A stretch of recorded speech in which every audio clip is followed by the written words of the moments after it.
Oyez, oyez, oh pardon, sayonara, sayonara, nous allons vivre un beau moment avec le cerise qui est très joli en nippon là. Hein, Ni bonne ni mauvaise. Nippon, il est beau aussi, notre ami Thierry en japonais, caméra japonaise aujourd'hui. Et oui, on dirait la foire. On va se promener dans la foire. Le thème c'est le Japon, mais il n'y a pas que ça. Pendant ces quelques minutes, nous allons vivre dangereusement, d'accord ? Si, arigato. Arigato, c'est pas de la tarte. Allez, on y va. Aïe, aïe, aïe. Hein, on dit aïe. Pour commencer, de toute façon, japonais, il faut s'équiper. Donc, avec Patanoki. Bonjour, oui. Alors, Patanoki, c'est ton nom japonais. c'est mon nom japonais, tout à fait. Mon surnom japonais. Alors, par exemple, là, Là, en fait, vous portez ce qu'on appelle un yukata. C'est un yukata d'été, de sortie de bain, qu'on porte quand il fait chaud, en fait, Ouais. puisqu'il est en coton. D'accord. Donc, c'est assez frais. C'est bien, Voilà. yukata. Donc, ça, c'est pas. Aussi, selon les motifs, en fait, il y a des motifs plus fleuris pour les femmes et assez géométriques pour les hommes. Voilà. C'est quand même la tenue traditionnelle. Ah oui, tout à fait. Pour faire tous les jours, pour marcher dans la rue. Toi, c'est quoi ? Alors moi en fait je porte un haori. Haori c'est les vestes qu'on porte par-dessus les kimonos. Un hakama en fait qui est un pantalon traditionnel qui est également utilisé dans certains arts martiaux. Puis là on a rajouté une ceinture en fait. Ceinture noire, hein. Oui, j'aime bien le noir.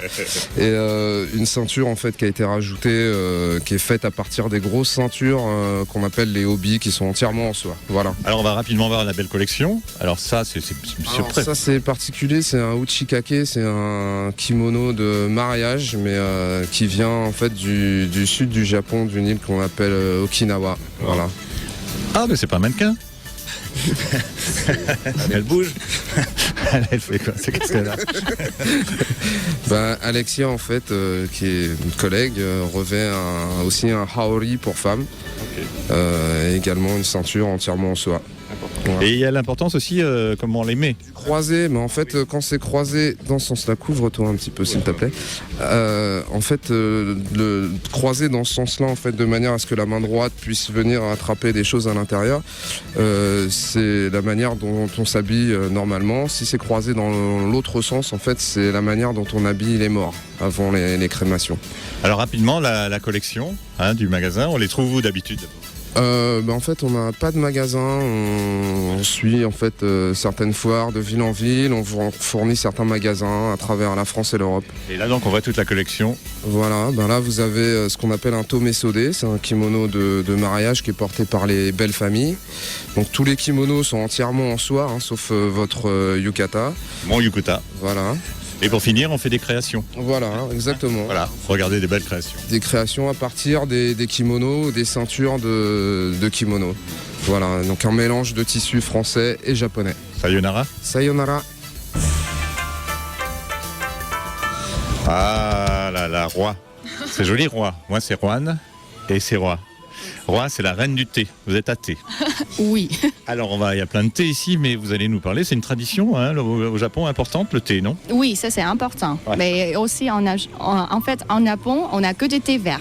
D'accord. Donc ici, on vend que du thé vert japonais. D'accord. Alors, par exemple, est-ce qu'il y a le premier thé qui est là ? Il a une belle histoire, non ? Par exemple, celui-ci, on a un petit histoire parce Il que s'appelle comment ? il s'appelle Gen Maicha. Bien sûr. Voilà. Celui-là, c'est très traditionnel parce qu'il y avait du moment, les Japonais, plutôt les pauvres, ils n'ont pas beaucoup d'argent et après, ils mélangeaient du riz dedans pour augmenter le volume. La calorie du thé. aussi. Voilà. Ah oui. Donc, on mélange le thé vert avec du riz D'accord. soufflé. Ensuite, Voilà. un autre. Et celui-là, c'est Le thé deuxième. Ah, le thé vert, là. vert. Là. Voilà. Ah oui. Cerise, Tokyo, ça mélange. Cerise. Voilà. Ça mélange. Cerise, c'est très japonais. On mélange le thé vert. Une cerise japonaise et je ne m'en doutais pas. On mélange le thé vert avec le pétale de fleurs de cerise. Le pétale de fleurs, j'adore. Ouais.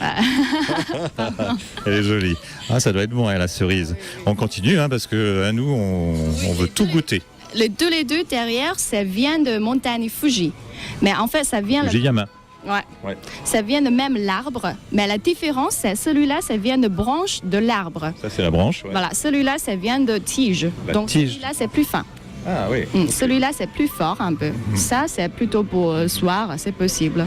Donc ça, c'est les 4 thés vraiment japonais que vous allez trouver ici. Mais ils avaient autre chose, il n'y a pas que du Par thé. exemple, là-bas, on a autre chose, c'est japonais. C'est Ça, le verre. Ça, c'est la poudre de thé vert. La poudre du thé vert. Bah, ça, c'est pas du thé, mais ça, c'est la poudre. On le met dans l'eau. Oui, on utilise plutôt pour la pâtisserie. Ah, d'accord. Gâteaux, glaces, très Voilà. bon. Hein. Donc vous venez au Japon, hein, ici, on est bien ensemble. Il n'y a pas que du thé, hein, mais venez, je n'en doutais pas. Merci Juan. Ah non, Juan, c'est moi. Roi. Juan. Non, je ne me suis pas planté. Le bonsaï, c'est vraiment une histoire. C'est un art japonais maintenant, mais c'est né en Chine, hein, c'est ça, C'est né Émilie? en Chine, exactement. C'est né en Chine, c'est arrivé au Japon. Et comme tout ce que font les Japonais, ils le font à la perfection. Et du coup, ils l'ont élevé au rang d'art. Alors, l'art du bonsaï, c'est quoi, s'il fallait le résumer? Alors, l'art du bonsaï, c'est le fait de faire pousser des arbres en miniature. Donc, toute espèce peut pousser en tant que bonsaï. Après, Toute espèce. toute espèce, Ah ouais. on peut tout faire pousser en bonsaï. Un baobab en bonsaï. Un baobab, un cerisier, un figuier, un olivier, qui se travaille très bien. Mais là, il y a donc tout un Un savoir-faire. Alors, c'est quoi? Exactement. Déjà, le départ, choisir la plante qui va être plus ou moins facile. Ensuite, c'est un travail de patience. Mais après, si vous commencez à vous impliquer dans votre bonsaï, si vous l'entretenez bien, vous avez un bonsaï à vie. Alors, l'art, c'est quoi l'art?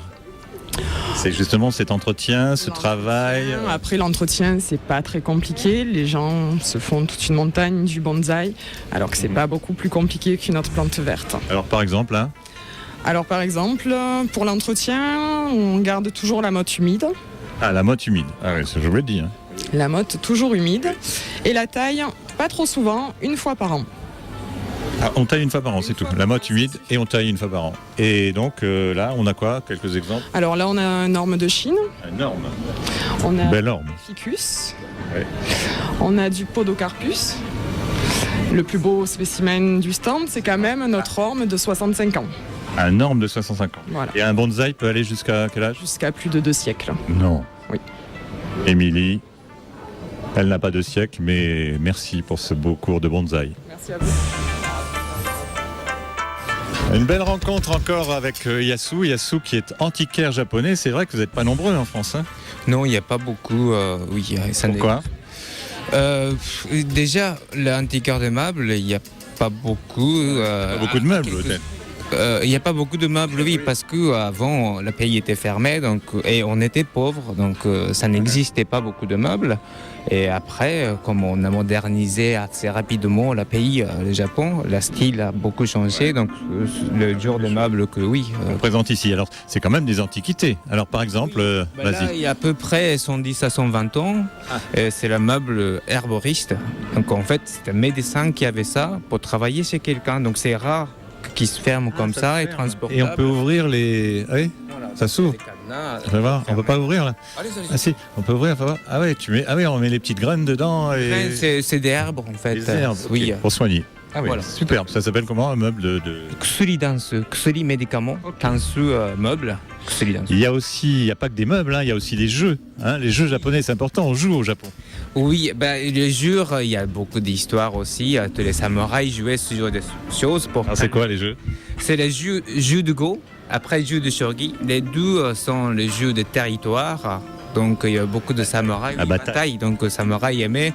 Et comme ça, on apprend la calme aussi de samouraï. Donc il y a l'histoire.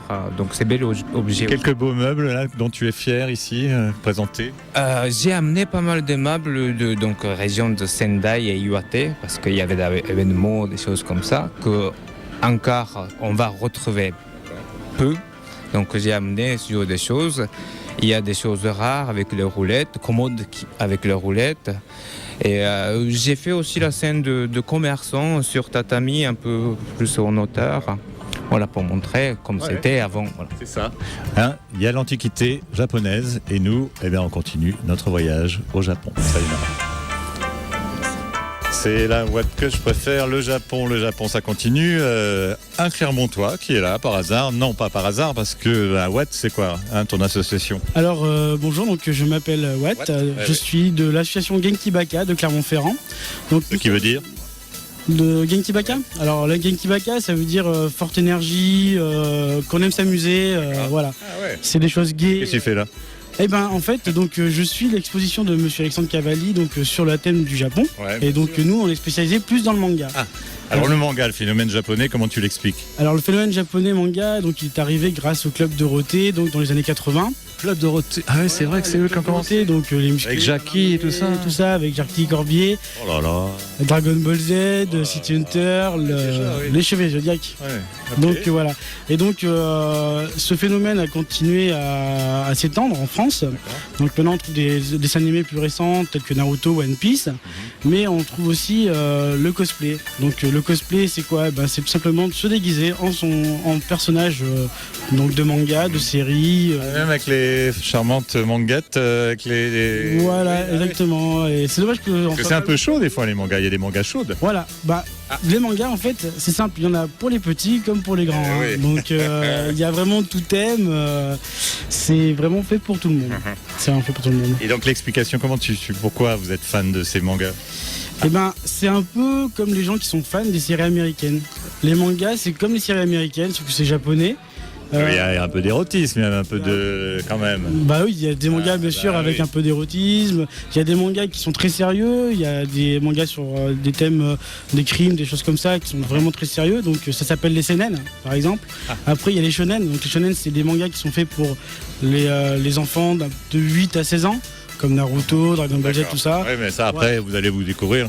Voilà. Donc on vous retrouve ici pendant la foire et sinon lisez des mangas parce que les mangas ça Et ben c'est bien et puis ça ranime la flamme, les mangas de la marine. Ça redonne Regardez. une seconde jeunesse. Regarde ça, elles sont merveilleuses, regarde, elle est belle. Attention. Ah hein Christian.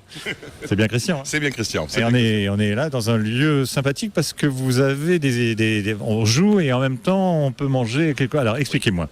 Mais nous, c'est le stand de René Pierre qui existe depuis 60 ans, fabricant de billard et baby-foot, qui a démarré dans le Jura, qui maintenant sont les premiers fabricants européens de billard baby-foot. Et nous exposons une année de plus sur la foire de Montpellier de nouveaux modèles de baby-foot, de billard qui servent et éventuellement de table aussi. On voit que c'est du bon, parce que les babys, il faut que ça, parce qu'on les bouge, on les brutaliser. On peut les brutaliser, c'est étudié pour. Alors, superbe billard aussi. Oui, on arrive à sortir des designs vraiment très sympas, que l'on peut vraiment personnaliser selon l'intérieur de nos clients et faire une déco vraiment très originale. Quoi. Alors l'originalité aussi, c'est par exemple derrière nous là, c'est ces tables de billard qui servent de table à manger. Quoi. Table à manger. Au moins on ne bloque pas une pièce spécifique que pour le billard. Ça permet d'allier le plaisir et puis la convivialité. Avec une super déco qu'on voyait avec des plateaux transparents, on peut voir les billes en transparence, je veux dire, on peut faire de très très très jolies décos. Belle idée, donc vous voyez, c'est bien sûr dans tous les coloris aussi. Et vous êtes branché musique aussi, je vois là. Regarde, si on revient vers le jukebox. Ah ouais, sympa, c'est comme avant quoi. Comme avant, voilà, c'est des répliques d'anciennes jukebox. Maintenant c'est un peu plus, ça a évolué parce qu'on peut même mettre des clés USB, ça du MP3, enfin ça évolue mais dans des designs toujours un petit peu rétro. Voilà. Et tout ça, c'est du côté du Jura pour la fabrication. La fabrication maintenant est à Chalon-sur-Saône. Autrement, nous avons des magasins sur Paris, Lyon, Bordeaux et Bruxelles. Allez, on fait la revanche. On fait la revanche. Excusez-moi. Allez-y, hop, venez là. Allez, attention, allez la balle. Oh là là, la cuisson verticale, c'est meilleur pour le moral, mais c'est plus sain, Marcel. Pourquoi ? Parce qu'on ne cuit pas sur le feu. Ça cuit par rayonnement. Donc les graisses sont récupérées dans les plateaux. D'accord ? Deuxième avantage, c'est de pouvoir alimenter le feu pendant la cuisson. Et alors ? C'est-à-dire qu'on a, comment dirais-je, de la chaleur en permanence. C'est-à-dire quand on est nombreux, on peut faire un premier service, mais je peux remettre des pièces à cuire. Parce que j'ai toujours possibilité d'alimenter mon feu pendant la cuisson. D'accord ? Alors, réglage, j'ai vu qu'il y avait un réglage. Alors. Pouvoir se rapprocher ou s'éloigner de la chaleur pendant la cuisson. Lorsque c'est cuit, par exemple, on s'écarte du feu. On a le temps de boire un deuxième apéritif, c'est le besoin. Important, Marcel. Ouais. Alors, appareil qu'on peut utiliser l'hiver dans la cheminée ou dans un barbecue l'été ou en plein air. Ouais. C'est vous qui l'avez fait ? C'est moi qui l'ai créé, oui. De Marcel Morin. Oui, je suis avec le beau-frère. Ouais, chauffe. Et donc, c'est pour ça que c'est devenu Chauffe Marcel. Oui. Alors, les réglages, vous avez fait des trucs incroyables. Oui, alors, Montrez-nous. en fonction des épaisseurs des pièces à griller, possibilité de se régler à ce niveau-là, ouais. En fonction, on peut faire entrecôte, les marais de canard, les saucisses, les côtelettes, les merguez.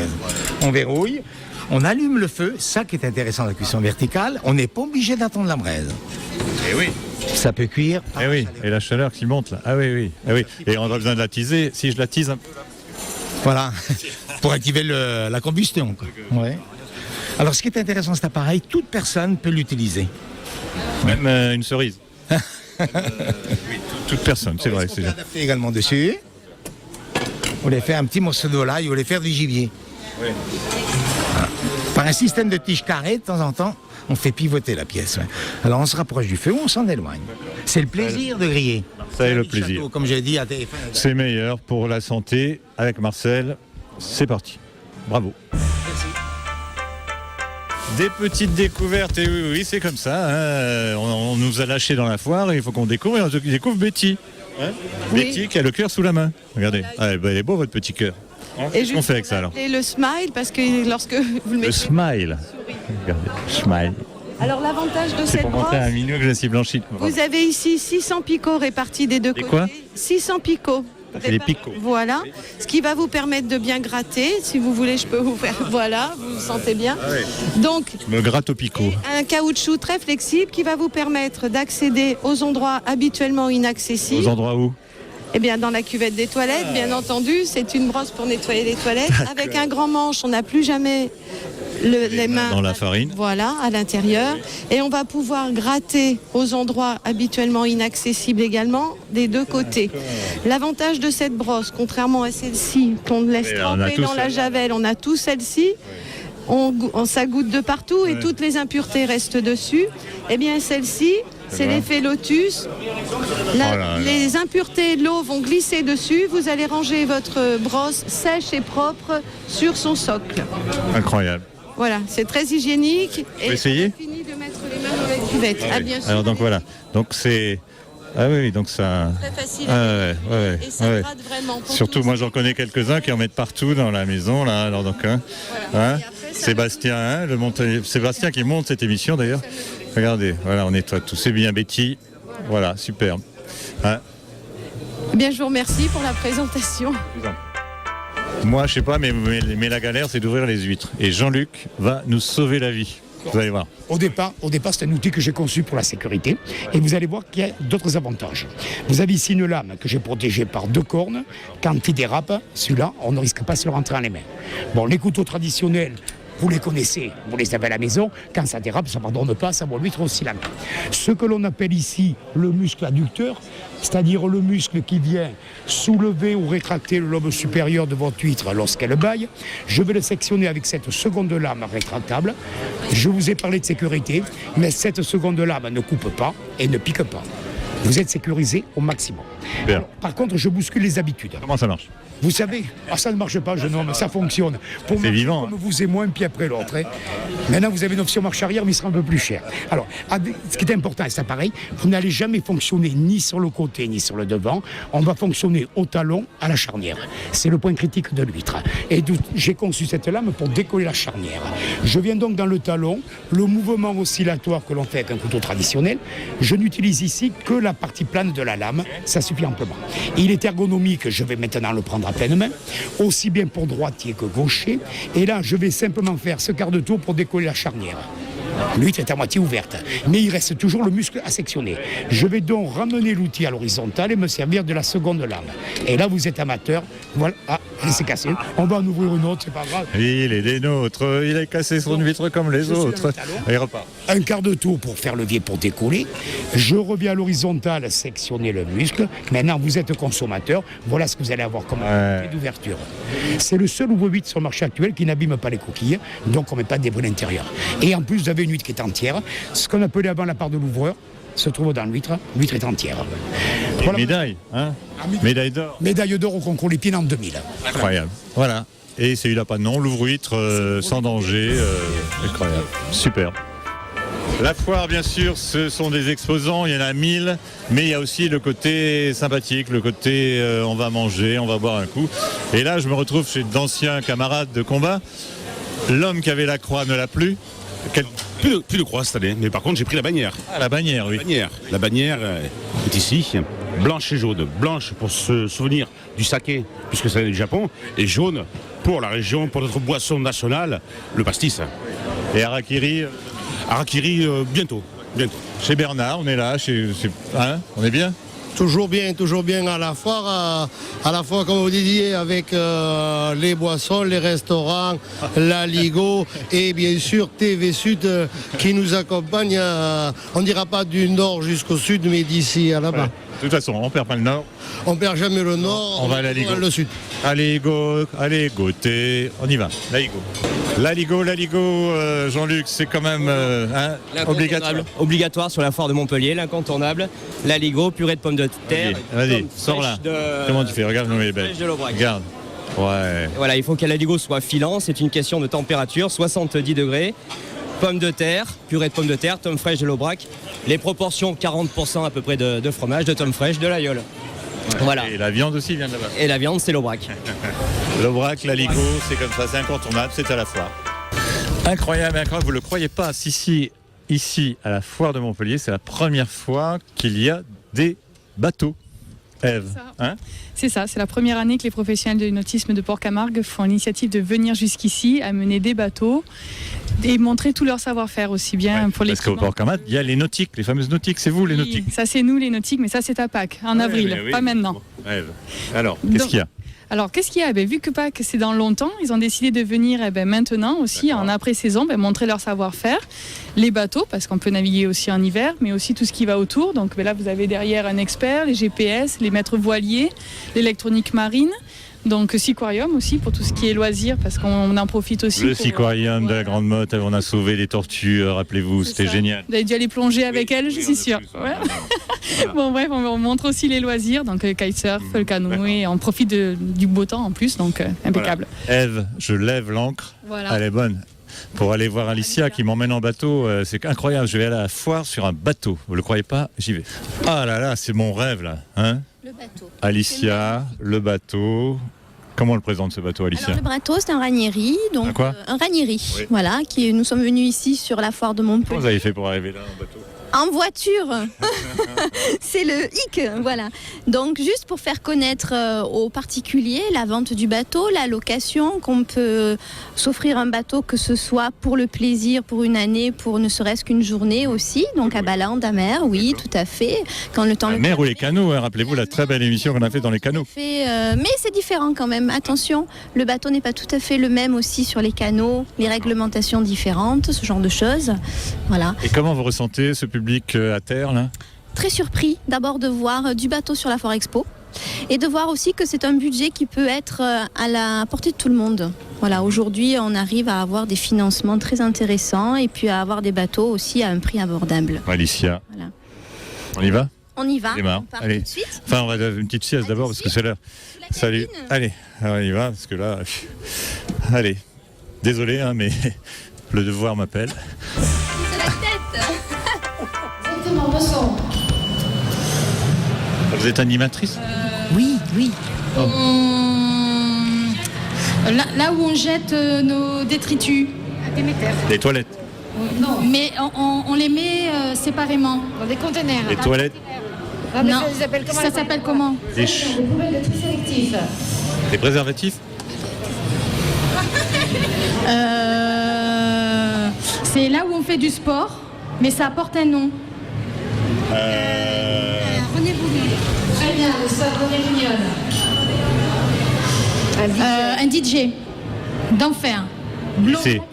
Qui c'est le DJ? Bien, 4 points, c'est déjà un bon score. C'est bien. Ah bah ça va bien, moi, je suis content. Bonjour, comment allez-vous? Bonjour, Jean. Ah oui, je suis japonais. Oui. Ça doit traître. Oui. Ni bon ni mauvais. Oui, j'étais surtout nippon. Mais nippon. Oui, c'est bien. Donc voilà. Qu'est-ce qui se passe ici? Ici, il se passe qu'on a le nouveau jeu Top Aglo. Ah, il y a un jeu. Oui, il y a un jeu, évidemment qu'il y a un jeu. Tu vois, il faut deviner un mot, on est en binôme, et tu devines le mot, ou tu te fais deviner le mot, tout simplement. Et c'est alors de l'agglo. À moi, compte 2 mots. Ça se passe pas mal. Ah ouais. Ouais, ça commence bien. D'accord. Tu sais que tu peux aussi te transformer en sumo chez nous. Et je vais y aller. Ah, bah j'espère, tu vas revêtir notre costume de sumo. Absolument. Bon, bah écoute, bon courage, il fait chaud, hein. J'assume. Tu me laisseras ton kimono, je trouve très beau. Oui. Voilà, j'ai envie de revêtir ce sumo, on va mettre les kimonos.